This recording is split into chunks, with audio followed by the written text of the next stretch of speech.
Greetings, greetings, hello, and a warm and wonderful Sunday to each and every one of you out here. We are hoping that you are able to maintain your mental, spiritual, and physical health now, as always, the best way possible. Very important because we need each and every one of us going forward. My name is Ajamu, and I really want to express sincere appreciation for all of you who are joining either through the Zoom platform or Facebook Live, which we have going as well. And then once this is concluded, we'll start the process of uploading the video because we're recording it to YouTube. So people will be able to come back and look at this video. We're going to be talking about community defense. First, I have to give a disclaimer. I live in a house on the bottom floor of a house, and the people above me for the last 20 minutes, it sounds like they've just been moving one piece of heavy furniture back and forth across the floor. I don't really understand what is going on, but if you hear bumping, that's what it is. If I had time, I would go up and say something to them, but I apologize for any inconvenience that presents. And as always, when we start anything that we do, we always want to acknowledge the indigenous people of the Western Hemisphere. The indigenous people of the Western Hemisphere, they are the rightful caretakers of this land. They have sustained us and permitted us to stay here for well over 500 plus years. And so we always acknowledge them in everything we do in this hemisphere. And we pledge to do everything we can to help them gain their self-determination as we seek the same for ourselves. And I also want to say that if you, throughout the course of the presentation, we like to keep it to an hour and keep it moving, but if you have input you would like to make, if you're on Zoom, if you look at that, unfortunately, we don't have a way for those of you on Facebook, but if you're on Zoom and you click on the chat function, just simply type in any comment or question that you have, and I'm going to stop. And Shakura has humbly agreed to assist me in this regard by monitoring the chats. And so she will advise and read out any comments or questions that people may have. And so with that, we can go ahead and get started here. We're going to be talking about community defense, what it is, and how we build community defense projects. Obviously, this has always been something that is of great importance for people who are concerned about justice, but particularly in light of what's going on now. You can see, if you're paying attention, you can see clearly that there are a number of police state measures that are going in place, not just here in the United Snakes of America, but throughout the entire planet to control populations in ways that really seem to have very little to have with the spread of this virus. So this should be a notice of how important this work, this community defense work is. And so we're just going to go through it and talk about what it is and how we do it, okay? First, as always, we have to explain where we're coming from. Again, my name is Ajamu Umi. I'm a longtime organizer for the All African People's Revolutionary Party. So I say that because I'm not just some individual here coming on here with wanting to share with you some that have not been, not been vetted, not been experimented with, not withstood the test of actual practice. But I'm an organizer in this organization. I've spent decades here organizing within the All African People's Revolutionary Party, or AAPRP. The AAPRP is an independent, revolutionary, Pan-African political party based in Africa. And so our objective is what we call Pan-Africanism, which we define as one unified socialist Africa. So in short, what that means is we believe, and we are convinced, that every person of African descent is African and belongs to the African nation, no matter where they're born or where they live. And that until Africa is free, no African anywhere on earth will be free. We have chapters all over Africa, in Europe, and the Western Hemisphere, who are organizing for our objective of Pan-Africanism. And because we know that we don't struggle in a vacuum, we maintain principled relationships with other liberation movements that are also fighting for justice. The Filipino National Liberation Movement, the Irish Republican Socialist Movement, the Palestinian National Liberation Movement, and of course, the indigenous peoples of the Western Hemisphere and their national liberation.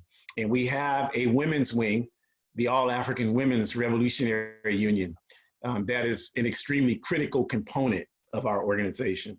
And just quickly, for me personally, I'm a prolific blogger and author, writing constantly about these issues in fictional form as well as nonfiction, real life form, primarily through my blog, but in a lot of other mediums as well. So community defense, what it isn't and what it is, okay? So first, what community defense is not. It's not simply mutual aid work. And that is not throwing shade at mutual aid work. Mutual aid work is very important. And we're talking about like, so poor people don't have masks right now because of the COVID-19 virus spread. So mutual aid is to mobilize around collecting as many masks, this is an example, and distributing those masks to people who otherwise would have no way to do it. Taking food to people who don't have a way to get food. That is outstanding work, you all. That is no shade on that work. It's wonderful work. I participate in that type of work regularly, but it is not community defense work. It's very important to understand that. And the reason why it's not community defense work is because mutual aid work is more issue oriented. Like we have an issue now. That issue is the spread of the COVID-19 virus and the pandemic that results from it. So a lot of these things, like for instance, distributing masks, for an example, that's something that is specific to this issue of COVID-19. It's not, once this virus is effectively rendered under control, there won't be really as much of a need to distribute masks. There won't be as much need to shop for as many people. All of these things that are happening right now, they won't bear the same significance in the same regard. So mutual aid is more temporary work. It's more mobilization work. And so that is not what community defense is. And like I said, it's not, community defense is not a temporary thing. It's work designed to build a foundation and maintain a foundation. So what mutual aid is, and I'm gonna go ahead and put folks on mute, or if you could put yourself on mute, because I've background noise, so that folks can hear. Thank you very much. But what community defense work is it's work designed to bring about a specific ideological and practical objective.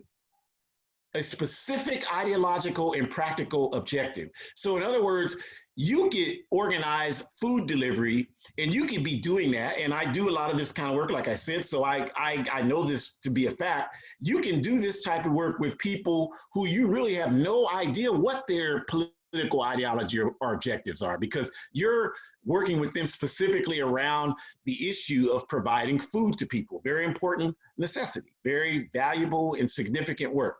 But it's different when you say there has to be a specific ideological objective. So the difference between mutual aid work and community defense work is with community defense work, you are saying we are all coming together to do this work for a specific ideological long-range objective. And what that means is that community defense work is based on addressing systemic issues, whereas mutual aid work is more so designed around specific issues within the system. Community defense work is about addressing the systemic issues and changing the system itself.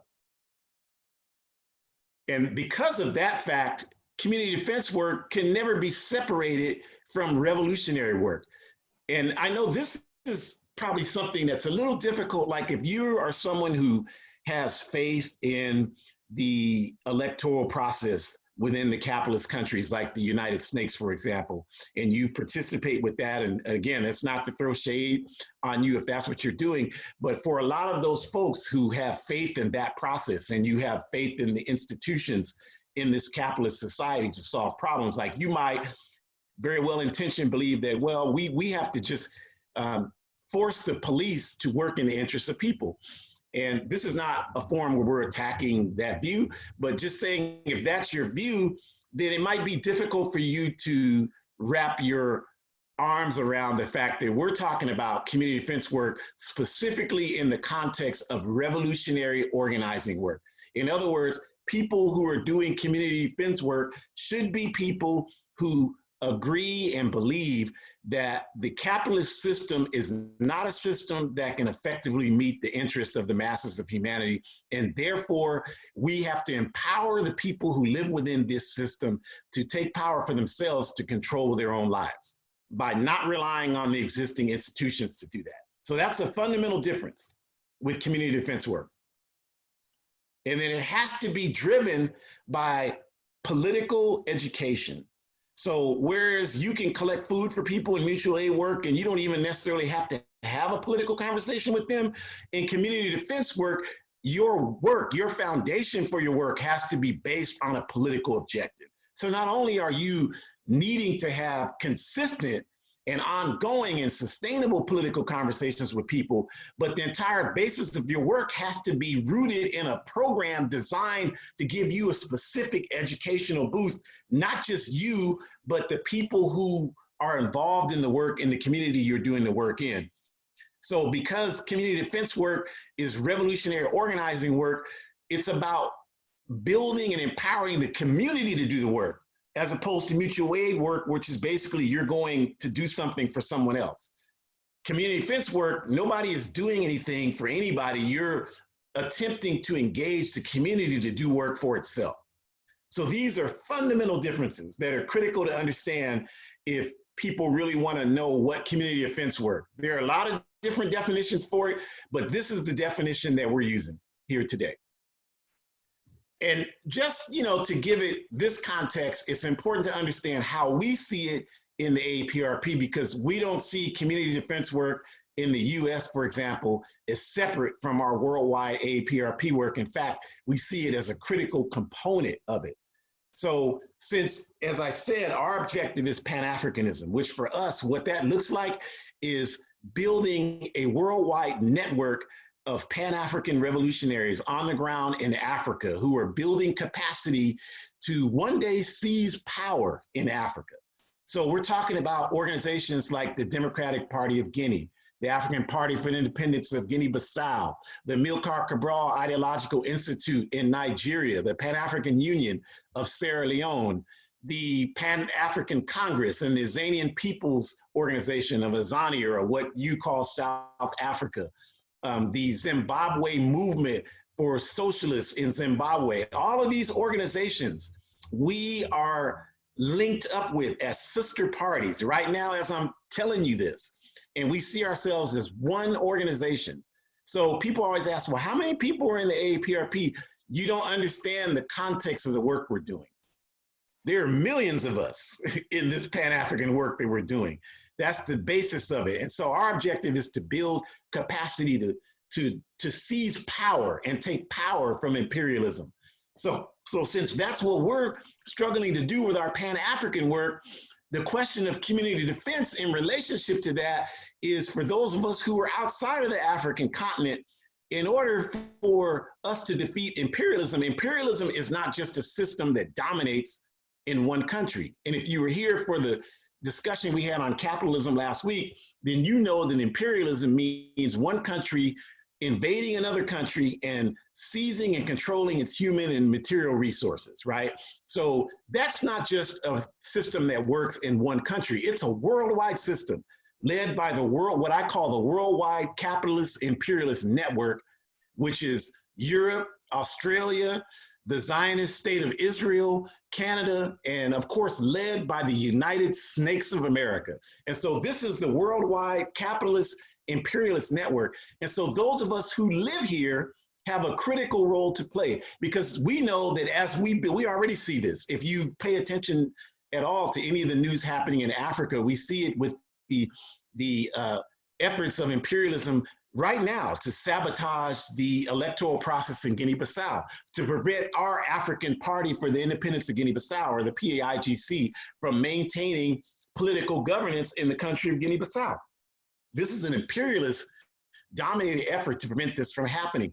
And so as we gain power and get to the point where we can seize power in Africa, those of us Africans here in the United States play a critical role, because we are, as Sekou Touré talked about, the fifth column. We live here. We are in the belly of the beast. We are in total position with the type of employment that we do to bring this system to its needs. So we play a critical role, but none of that is going to happen if we are not critically organized. And so that's the role for us that community defense plays in our overall Pan-African work, to engage in that work wherever we are outside of the African continent, to organize our communities so that we're ready to move as one when it's time to move as one. But please understand that community defense is not just for us. Community defense is for everybody, not just African people. Everybody in the radical revolutionary movements around the world should be building community defense. In fact, in order for our efforts to succeed, that'll depend on how organized every other community is. Because even if you just look at the United Snakes, if you look at the history, the primary force that's used to combat our movement for justice against white supremacy has always been working class white people. So clearly there needs to be a force to effectively organize working class white people, and then using other people of color in this, what they call anti-blackness campaign. You know, this is always the strategy of imperialism, is to divide us. So of course, these communities need to be organized with community defense as well, so that we can effectively prevent that strategy from working. You know, they use us to be anti-immigrant. You know, you all understand, like, all of us have to be organized to prevent that from happening. So I'm going to stop at this point and ask you, Shakur, if there's anything we need to address that you see. There are currently no public comments. No, excellent. Thank you. Excellent. So we will continue forward. Thank you very much. So the question is, what does a community defense project look like? You know, what does it look like? And I think you can see it easily if you just think of it in terms of this. Again, as I said, we're talking about an assumption that you agree that none of the institutions in this capitalist society are going to do anything to advance humanity. And so that's an assumption that you agree with that. So if you agree with that, then from that point, community defense is simply work within specific communities designed to empower those communities to do the things that they need to have done for themselves. So you're not going to be relying on the police when there's a conflict in your community. You're not going to be relying on social services when someone doesn't have something to eat or a child doesn't have a place to live. The community itself is organizing itself to facilitate making sure those things happen for specific communities. So the picture you see here, there are many examples we can give you of community defense. Community defense is not something that's never happened and it's just a theory in our heads. Community defense happens all the time, you all. And there are a number of wonderful examples we can provide you. We can talk about Hezbollah, for example. Hezbollah is a group based in Lebanon. Somebody's gonna have to mute, please. Please mute your phone or your computer. So Hezbollah is a group based in Lebanon in the Middle East, bordered by occupied Palestine and what they call Israel, so-called Israel, and then Syria in the east. And so Hezbollah is a group that since the 1960s, because most of the Palestinian militia groups and military groups, back in the old days, it was the Democratic Front for the Liberation of Palestine, the Popular Front for the Liberation of Palestine, and all these groups. And now it would be groups like Hamas and other groups. So they historically have staged operations in Lebanon, in the Bekaa Valley in Lebanon, and also Beirut and other areas of Lebanon. And so because of that, the so-called State of Israel has consistently, for decades, bombed Lebanon, bombed the country basically into submission. And so during that time, Hezbollah as a group has engaged in community organizing, community defense work. So when a Lebanese person's house was bombed, then Hezbollah would provide the funds, the construction, would train the people on how to build houses so they could rebuild their house. And so from the 1960s, 70s, 80s, 90s, and 2000s, Hezbollah was doing that work in Lebanon. And so in 2006, when a war erupted between Hezbollah and the state of Israel, here you have Hezbollah, which has, even by the CIA's count, only 50,000 fighters against Israel, which is one of the strongest militaries on the entire planet. And Hezbollah was able to effectively run Israel out of Lebanon in 2006. And so the question you have to ask yourself, if you really want to understand what community defense is how were they able to do that? And the way they were able to do that is because all the work that I mentioned that they had done, regardless of what you might think of them, they were able to win the respect and trust of the people of Lebanon. And once you have the respect and trust of the masses of people, as Huey P. Newton said, there's no technology on earth that can defeat the people's spirit. And so that's the basis from which you approach community defense. So you can talk about Hezbollah, you could talk about the Land and Freedom Movement, or what's more popularly known as the Mau Mau movement in Kenya in the 50s and 60s.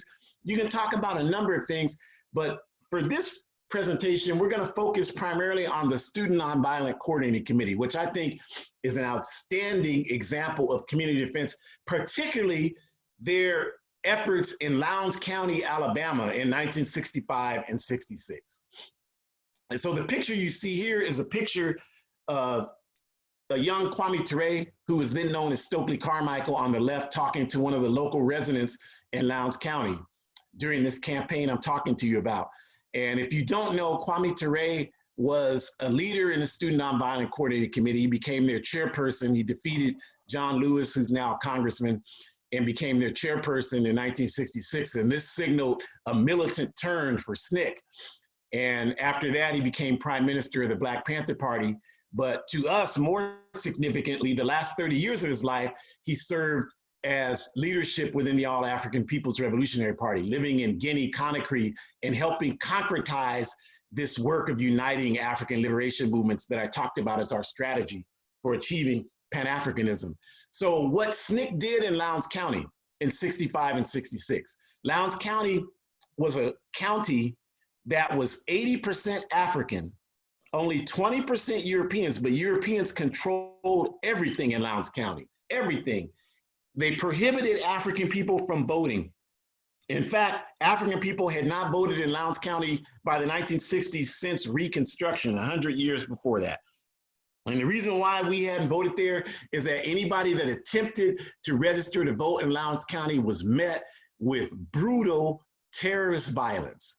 Their houses were shot up. They were lynched, kidnapped and lynched. Their limbs were ripped from their bodies. Their houses were burned up. They were forcibly forced to go without work. All of these terrorist tactics were used as regular policy in Lowndes County against the African population. And the police in Lowndes County were all members of the Ku Klux Klan. And if they weren't members, they certainly were supporters, because they not only did nothing to stop the violence, but oftentimes were documented to have actively participated in it. So you had an atmosphere of complete fear and complete inability to envision a future where you could do anything except suffer.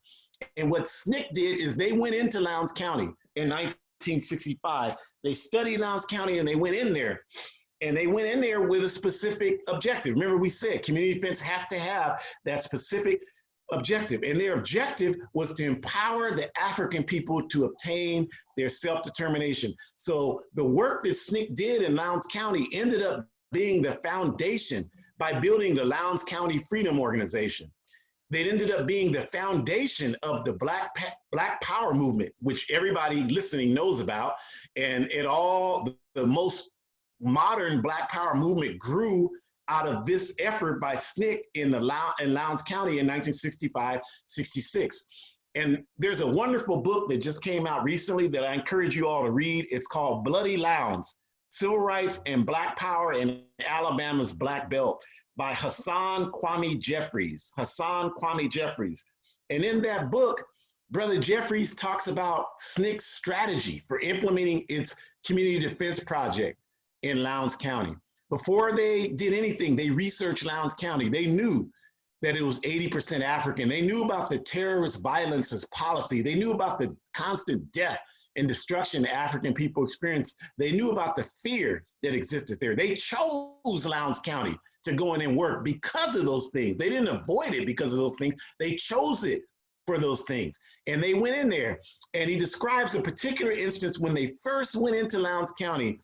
Kwame Ture, young Stokely Carmichael, goes to the center of town there, and where everybody's looking, sitting and looking in the middle of the summer in the heat, and he stands out there and he starts passing out flyers for a meeting.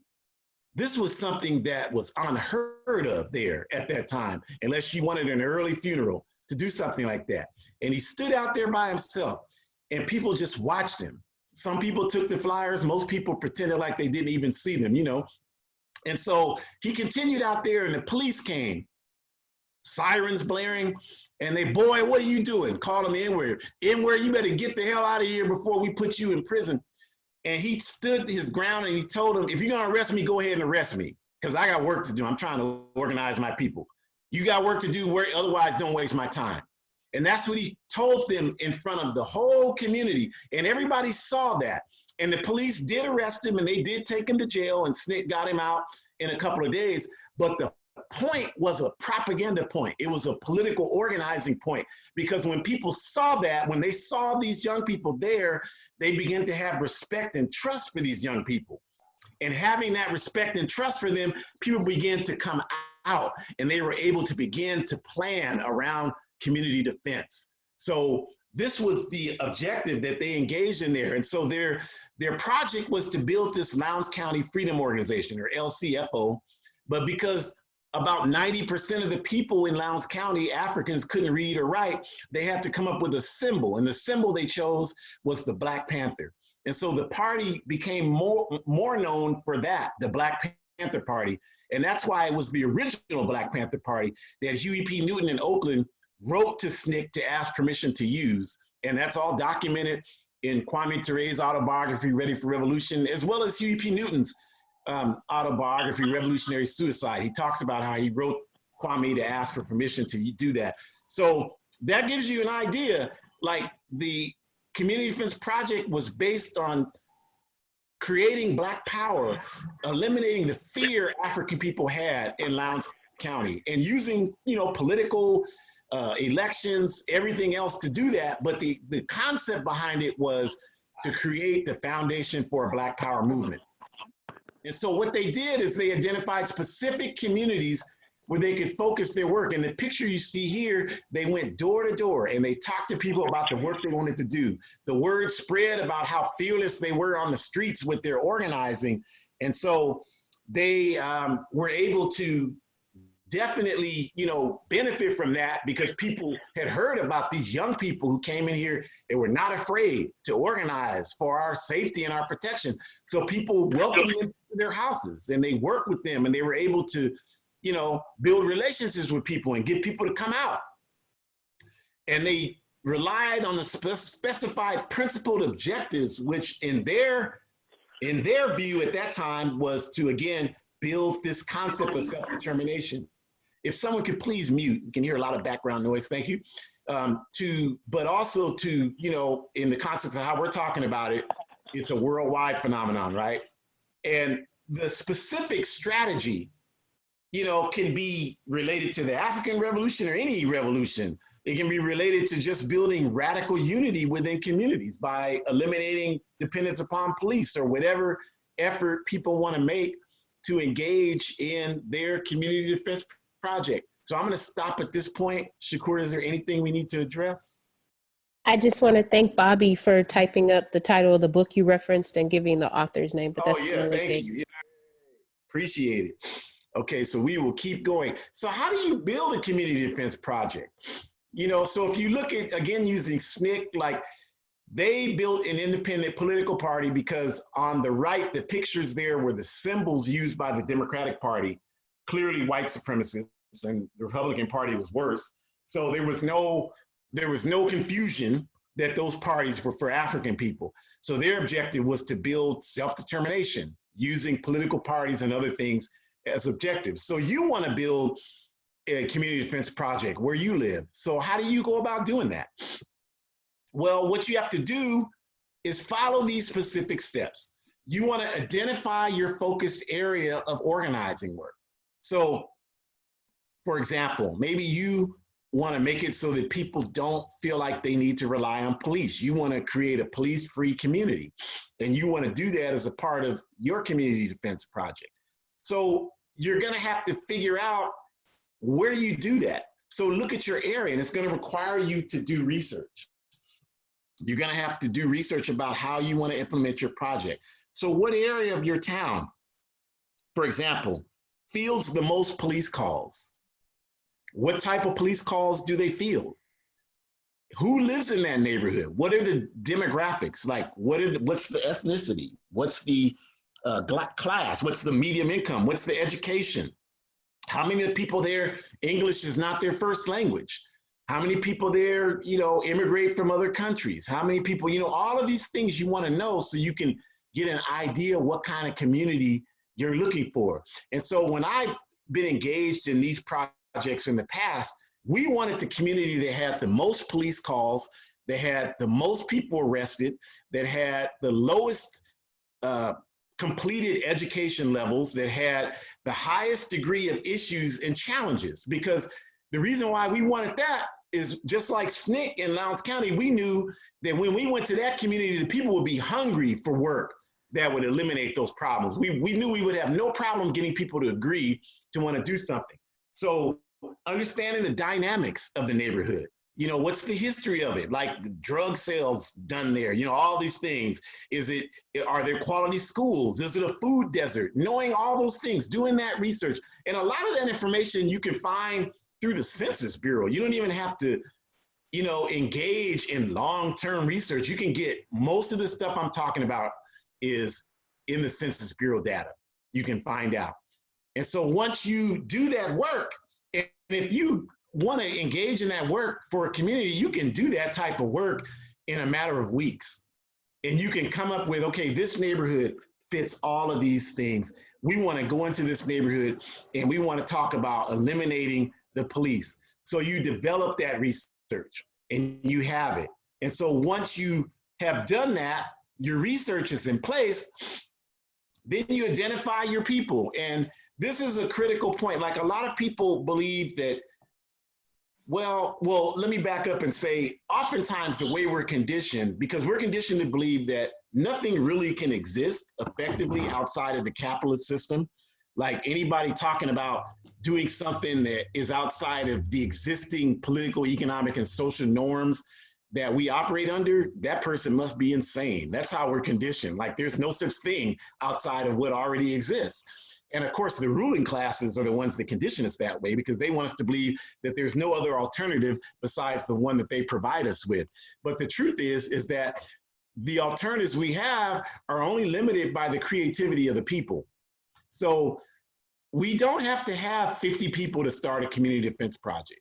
You can start, I've started effective community defense projects with 2 or 3 people. That's all you need. All you need is 2 or 3 people that are serious and ready to do the work, and you can make it happen. So don't think you have to have 90 people.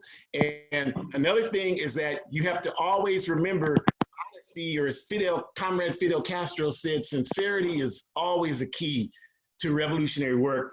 So your premise is that you are not the people that are going to make this work happen. You are simply the people that are going to spark this work.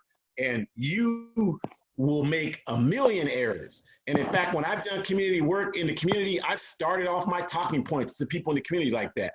I'm here because I see this needs to be done. You see it needs to be done. It cannot be done with can't do it by myself, because if I could, I would have done it already. I wouldn't be knocking on your door. So I need you to be involved in this as much, if not more, than I am. So just start with a handful of people because you're going to grow from that. And then again, you have to have that common political objective. So for this example, we're saying your objective is you want to eliminate people's reliance on police. And you have to have a political education program in place.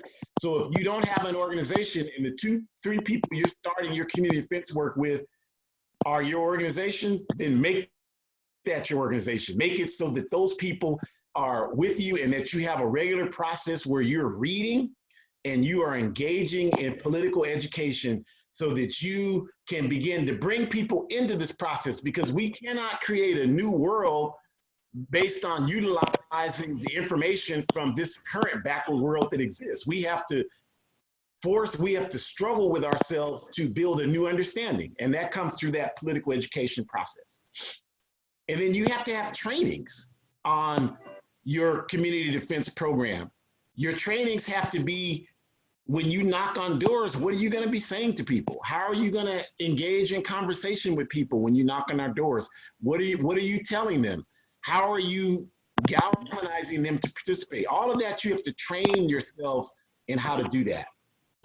Okay. And then the other thing you have to do is you have to organize your resources that you're going to use. So for example, if you say eliminating the police is going to be your objective, then you're going to have to develop resources so that people can have them in place of the police, right? So this means, like, you're going to need counseling services, because a lot of the reasons why people call police is because there's domestic disputes and that sort of thing.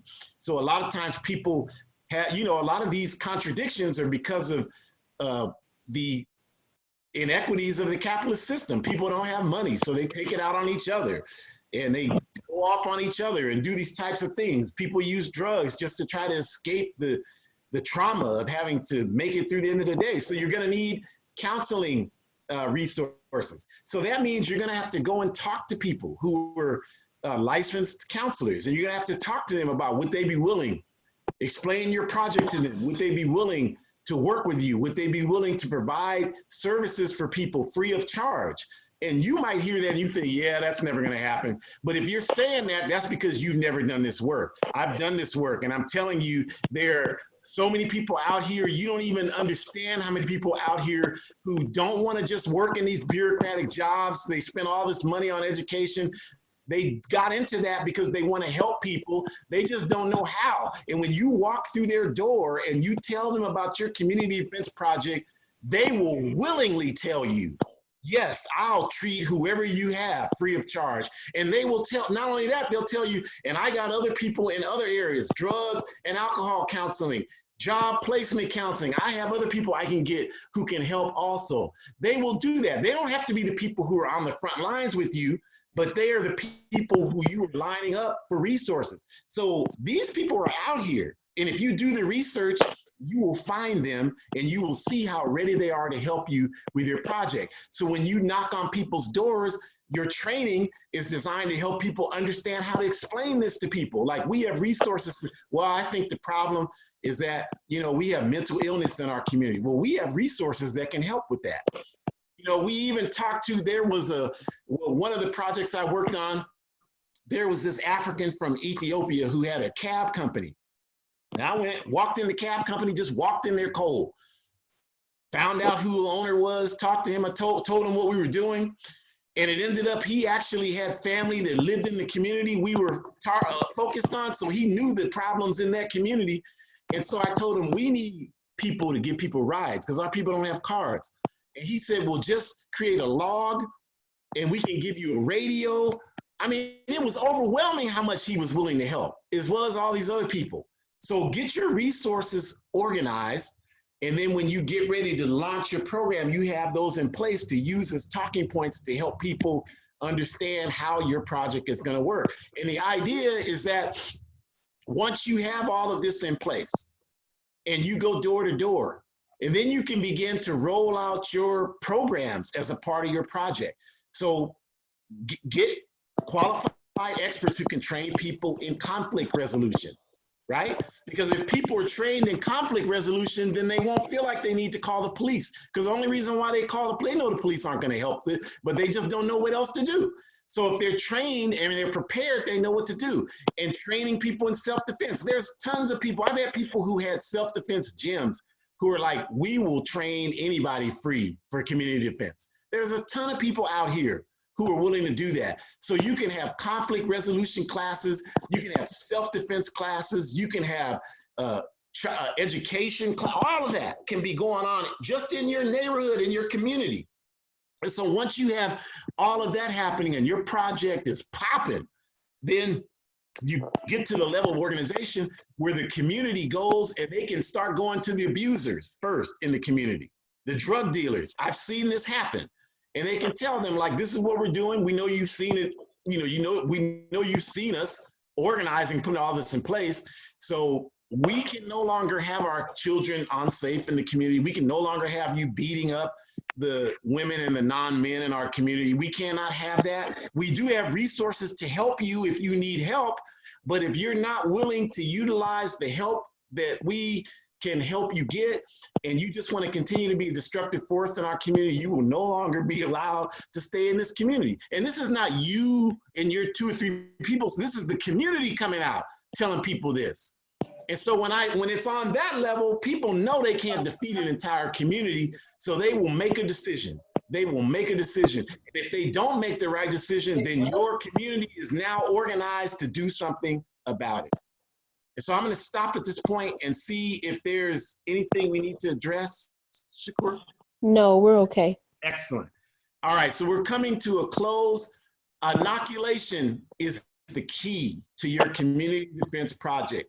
And so the picture you have on the right is Sister Judy Richardson, who is an organizer in SNCC. This is in Lowndes County. And she's explaining to the people that when they go out and do the work, like the example I gave you, what Kwame did in the middle of the street, that they have a good possibility of being beaten. They have a good possibility of being arrested and even killed. And so she's explaining that to these folks here. And so inoculation is going to be the key for you in your community defense project.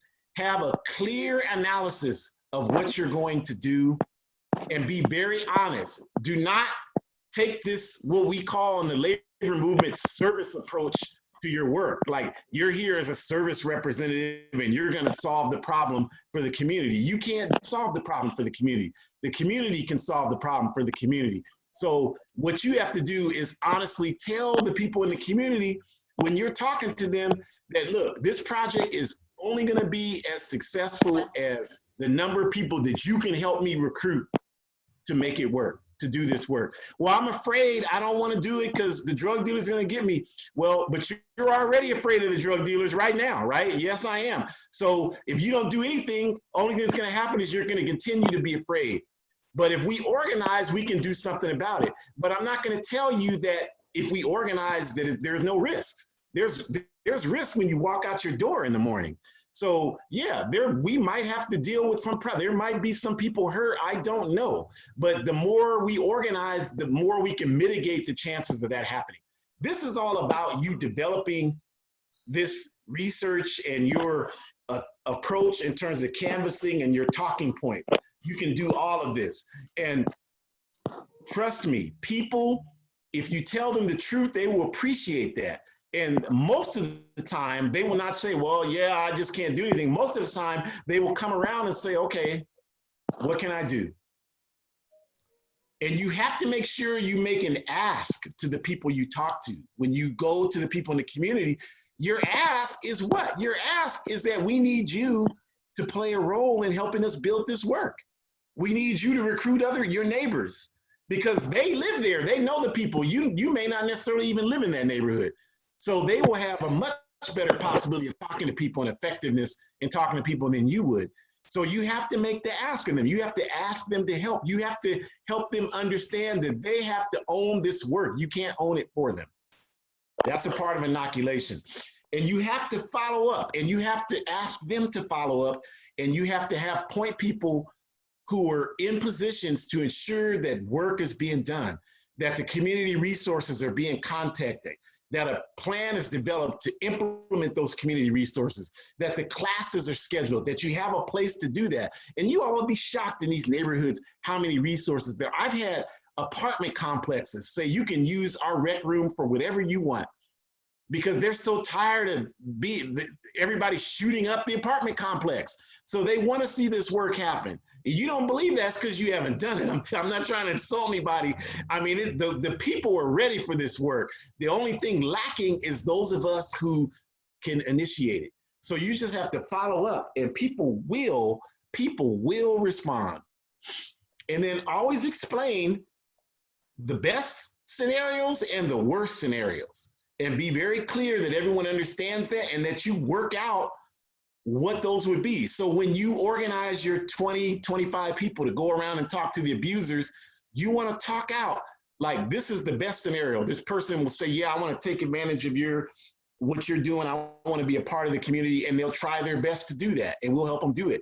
The worst case scenarios, they'll tell you to pound sand. And so you have to have all of that worked out in your plan as to what it's going to be. And if you do that effectively, like Hezbollah, like SNCC, and like the many other examples in history, then you can effectively build a community defense project. There's no question about that. Don't make promises that you can't deliver on. Don't tell people like, I can bring in 30 people to organize this community.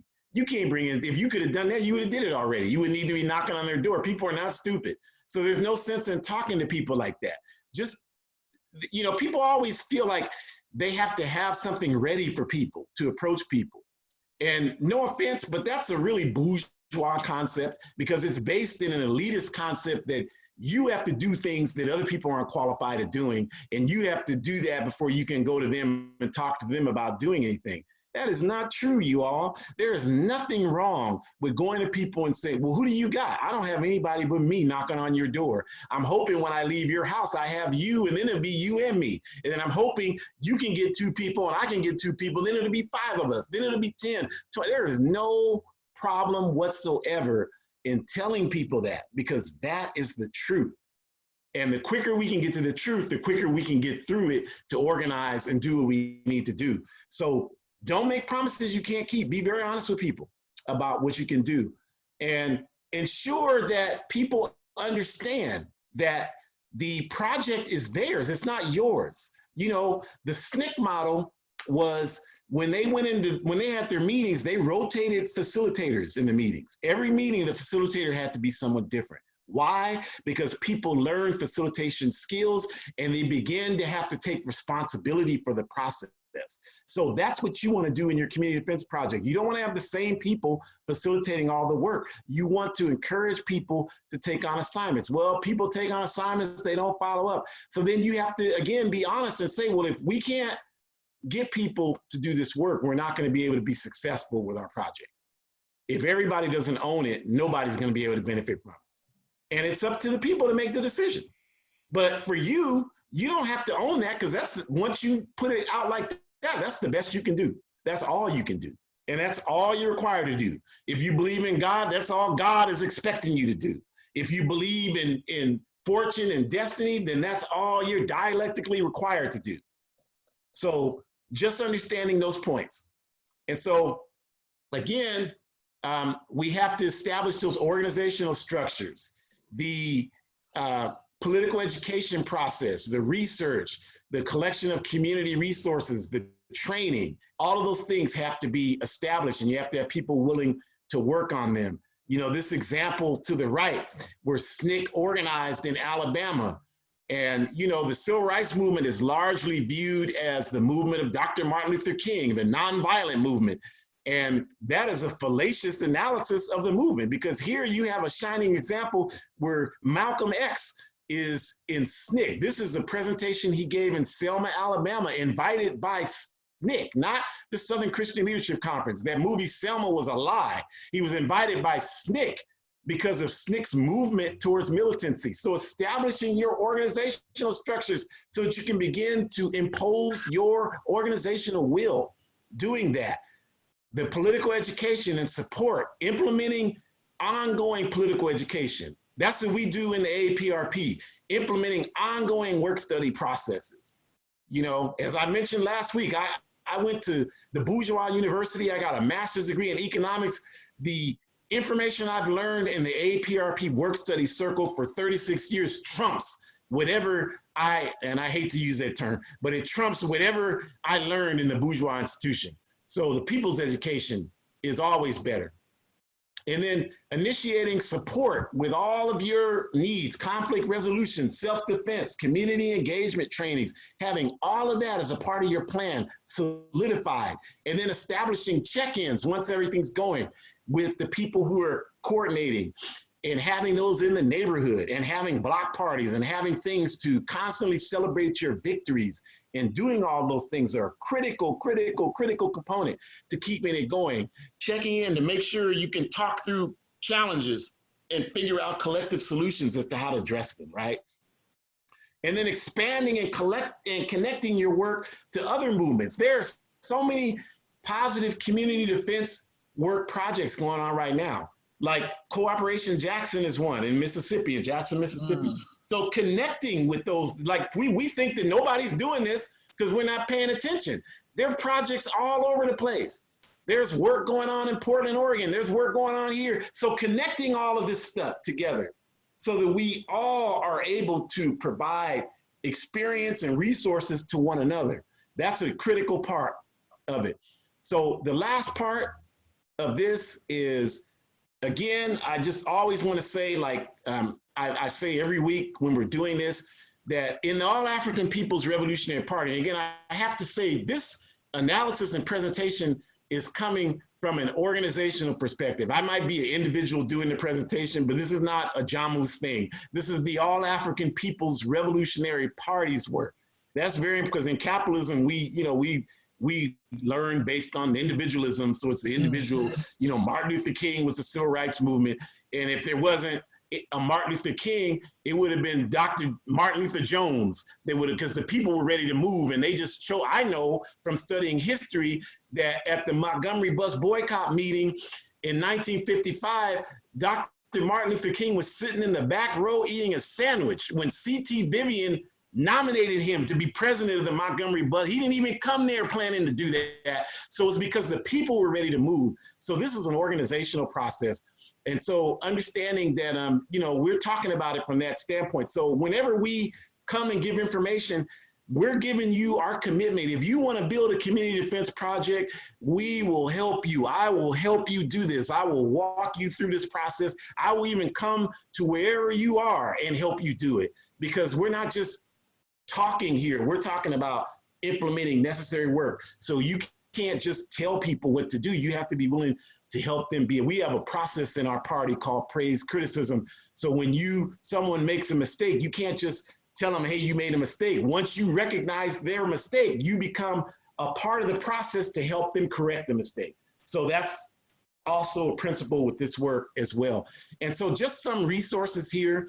Our international website always has wonderful, outstanding articles and information on it. www.aaprp-intelforinternational.org. Encourage you to stay connected to that. I write a regular blog. A lot of you know that.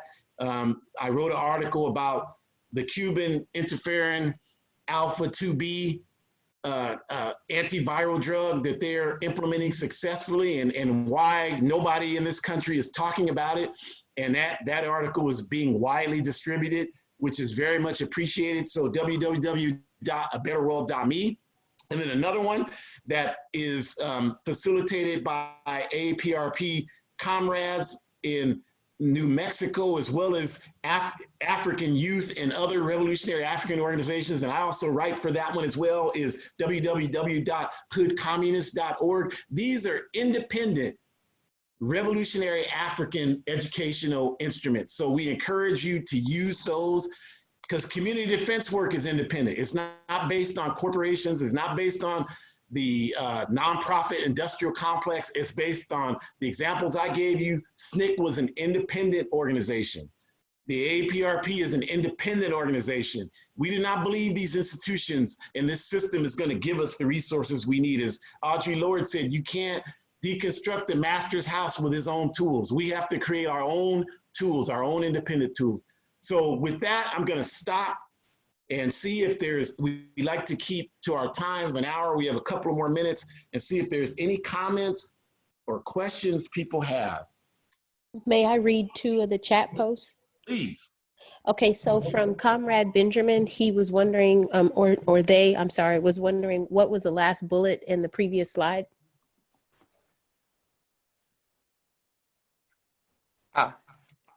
Yeah, so this one, so expanding and collecting with other movements. We talked about connecting with other movements who are doing similar work. Thank you.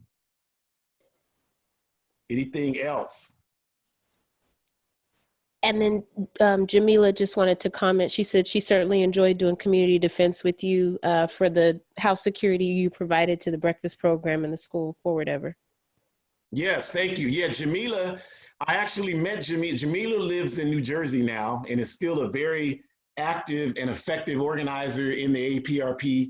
And but we lived together, we lived in the same city, Portland, and we met doing community defense work. What we were doing was liberating houses from Africans who were illegally evicted in Portland. And we would break in the houses and we would move the families back in, and we would organize the communities to protect the people in those houses against the police. And we did that for 7 families up there in 2012, 2013. And of those 7 families, 6 of them are still in their houses. And I maintain constant contact with them, as well as many people who are involved in that work. The only family that's not is a family that didn't listen to the recommendations we gave them.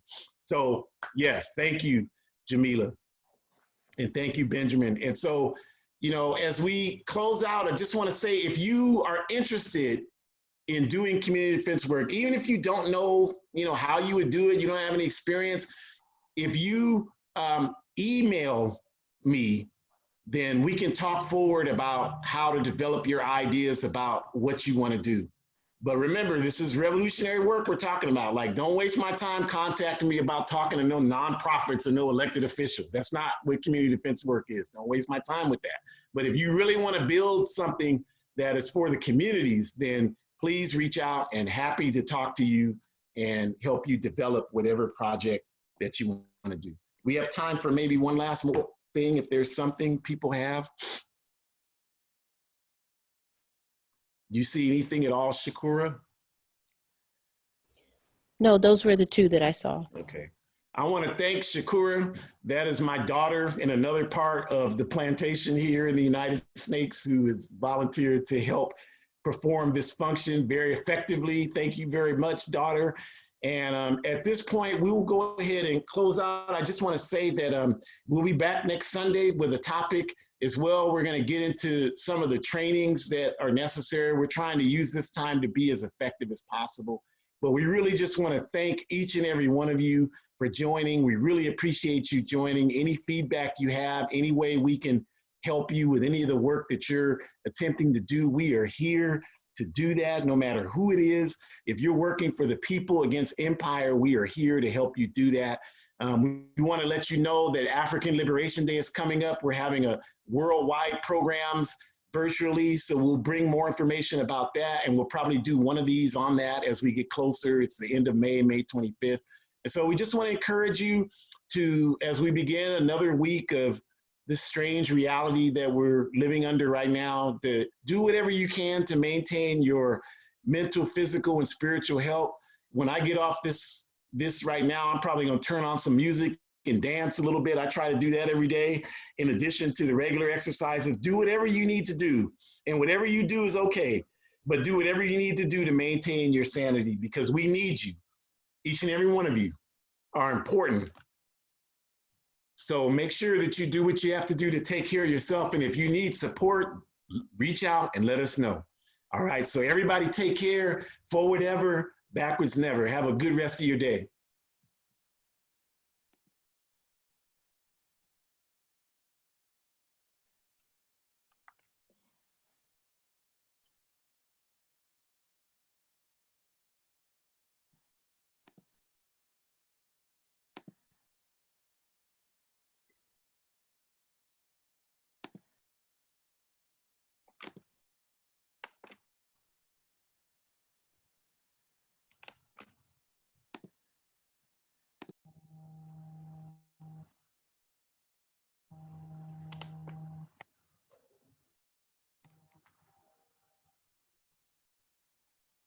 Hold on just a moment. Okay, I'm gonna get out of here.